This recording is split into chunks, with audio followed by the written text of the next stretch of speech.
Donc voici le rendu après avoir terminé l'ensemble des rangs du rabat du talon. Il va s'agir maintenant de commencer le travail du gousset proprement dit. Donc cette partie triangulaire. Pour cela, on va commencer par glisser une maille et tricoter ces 16 mailles endroits afin de se retrouver dans le bon sens pour relever les mailles le long du contrefort. Alors, je tricote ce rang et je vous retrouve à l'issue de ces 17 mailles pour relever les mailles. Nous voici maintenant au moment où il va s'agir de relever les mailles le long du contrefort. Alors, j'ai respecté les instructions du patron, je n'ai pas rajouté de rang dans le contrefort, donc je suis supposée relever plus ou moins 15 mailles. Alors, c'est très simple, on va relever une maille dans chaque boucle formée par les mailles que l'on a glissées au début des rangs. Alors, surtout, ne vous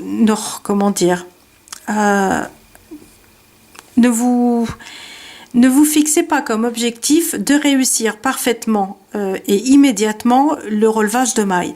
Moi, je sais que c'est une partie importante de la chaussette. C'est un endroit, enfin en tout cas, c'est une zone que l'on verra par la suite. Donc, je m'applique à la réussir et j'ai pas peur de défaire et refaire 3, 4, 5 fois jusqu'à ce que le rendu me convienne parfaitement. C'est vraiment une partie à laquelle il faut prêter attention. C'est le seul, peut-être, entre guillemets, difficulté du tricotage de chaussettes. Mais c'est aussi une partie amusante puisque c'est là que vous allez réellement façonner la chaussette comme vous le souhaitez vous. Alors, donc, on va relever une maille. Donc, moi, j'aime relever qu'un seul brin du V. Est-ce qu'on les voit là? Oui, on voit le V ici. Donc le V est formé de ces deux jambes. En règle générale, pour un tricot léger type le châle Aranami ou du tricot modulaire, j'aime bien relever qu'un seul brin pour que ça évite d'avoir un bourrelet derrière. Et puis ça me fait un petit effet dentelle. Alors justement, cela veut dire donc que j'ai un petit jour que je ne souhaite pas avoir ici pour les chaussettes. Alors, soit vous relevez les deux jambes avec moins de risque d'avoir ce trou si votre maille glissée a été pas trop lâche, soit vous relevez qu'un seul brin et on le tricotera torse, c'est-à-dire qu'on le tricotera par le brin envers sur le rang suivant pour bien refermer et éviter d'avoir le jour.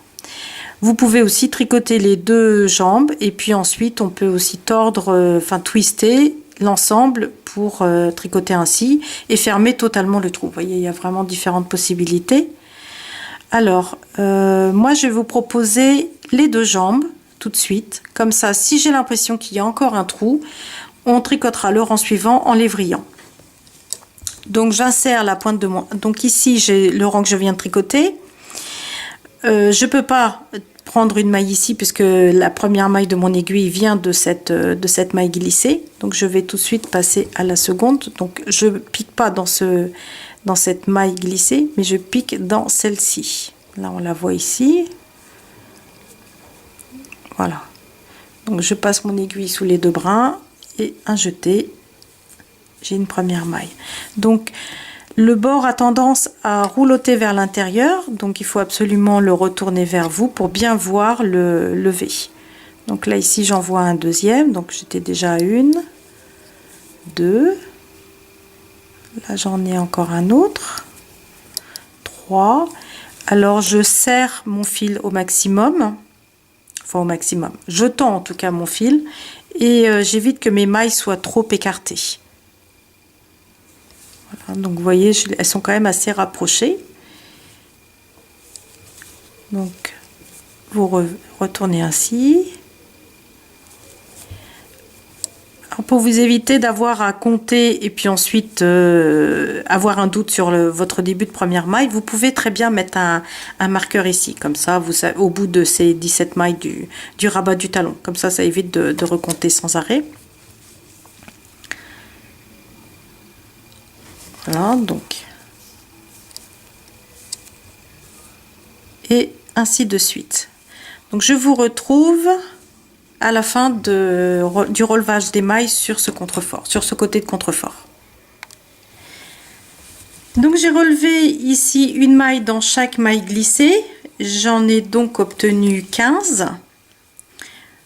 Surtout ne vous inquiétez pas si vous en avez que 14 ou si au contraire vous en avez 16. Si vous trouvez que l'espace entre les mailles est régulier, que vous n'avez pas l'impression d'avoir un trou ou d'avoir oublié une maille, dans ces cas-là, si cela vous convient, si l'aspect vous semble satisfaisant, cherchez pas à obtenir pile 15 mailles. Cherchez surtout à avoir un espacement régulier et surtout à éviter d'avoir oublié de relever une maille et d'avoir éventuellement un trou. Alors, s'agissant justement des trous, avant de reprendre le tricot des mailles de la tige, donc de fermer le rond, il faut d'abord penser à rattraper ici ce petit décalage. Alors là, dans le cas présent, il va vous sembler sûrement important parce que ma laine est grosse, mes aiguilles sont grosses pour une meilleure visibilité de la vidéo. Mais je dirais que quand je rapproche comme ça, je dirais qu'il me manque, à mon avis, une maille. Il n'y a pas besoin d'en prendre plus. Mais surtout, si vous avez envie, dans votre cas, d'en prendre plus, donc par exemple une de chaque côté, 3 je pense que ça ferait trop, mais en tout cas une de chaque côté au lieu d'une seule ici au centre. Surtout appliquez-vous à faire la même chose de l'autre côté. Vous choisissez, en tout cas ce qu'il faudra, c'est avoir le même nombre de mailles du côté droit que du côté gauche. Alors ici, j'ai envie de relever qu'une seule maille. Si je la relève là, en fait, je vais faire des essais avec ma pointe d'aiguille pour voir où je créerai un trou le moins visible possible. Donc là, j'ai quand même l'impression que ça va créer un espace. Ici, j'ai l'impression que cela pourrait fermer l'ensemble, surtout si je la vrille. Alors j'essaye.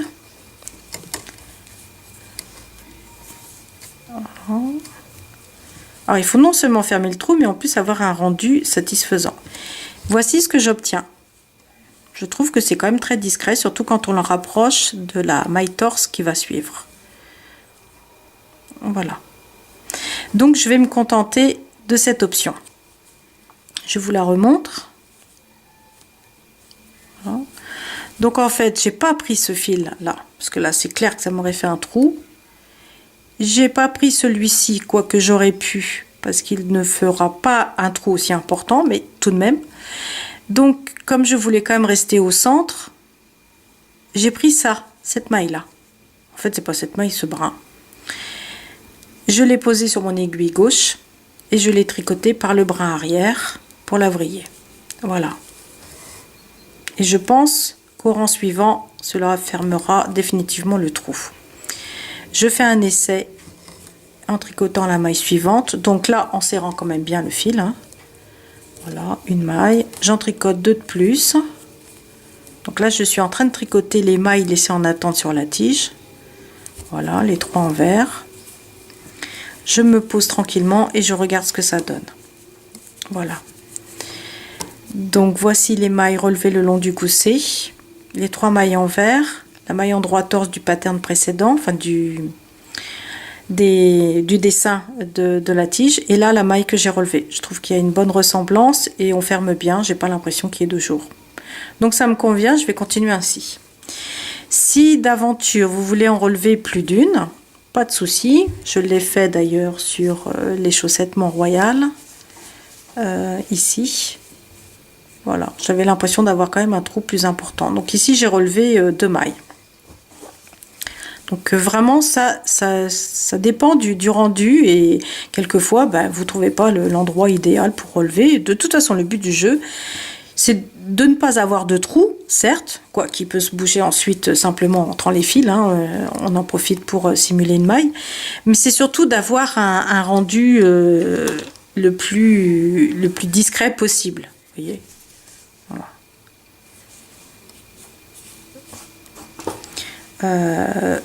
Ce genre de méli-mélo, c'est déjà un petit peu moins agréable à voir. Enfin, sachant que c'est pareil, ça se verra pas vraiment beaucoup, hein. Voilà, donc hop, donc ça c'était la maille que j'avais relevée. Alors disons que je souhaite en relever 2. Alors ce que je voudrais surtout pas que vous fassiez, c'est d'en relever par exemple une ici. Bon, on l'a déjà relevé, mais par exemple une ici là, et puis une de l'autre côté. Ça va faire des trous de toute façon, même si ensuite après on les tricote ensemble et qu'on les réunit, on n'aura pas vraiment un joli rendu. Dans ces cas-là, je préfère que vous rentriez un petit peu plus dans le V. Donc que par exemple vous preniez celle-ci et puis celle-ci, ou alors que vous preniez par exemple celle-ci, une ici et puis une là. Donc vous voyez qu'on rentre un peu plus à l'intérieur, parce que comme ça quand on va les tricoter, ça va réellement fermer le V derrière. Donc évitez de rester en superficie, évitez de rester au bord de votre coin, mais essayez plutôt de rentrer à l'intérieur, ne serait-ce que d'un brin. Voilà. Donc par exemple ce brin là, et puis là ici celui-ci. Voilà. Si je les mets sur mon aiguille et que je fais, donc je les vrille bien entendu. Voilà. Vous voyez, c'est quand même bien fermé. Là, si ensuite on tricote la maille torse, puis les 3 mailles envers du motif de la jambe, voilà, voilà ce qu'on obtient. Donc il faudra simplement vous souvenir que là vous avez relevé 15 mailles plus 2, 17. Il faudra donc en relever 2 dans le coin plus 15 le long du gousset de l'autre côté. Voilà. Et quand on fera les diminutions, bien se fera une diminution de plus, ou alors dès le rang suivant, vous diminuez tout de suite en tricotant ces 2 mailles ensemble, pour vous trouver ensuite après avec une longueur de gousset équivalente aux 15 plus 1, 16 mailles indiqué à la base par le patron. Voilà, donc là je poursuis, je reprends, je tricote les mailles laissées en attente, les mailles de la tige. Donc je m'étais arrêtée à une fin de motif, donc je vais reprendre là où je m'étais arrêtée pour continuer le motif sur le dessus du pied, puisque ça maintenant ça va devenir le dessus du pied, et je vous retrouve pour relever les mailles sur l'autre côté du gousset.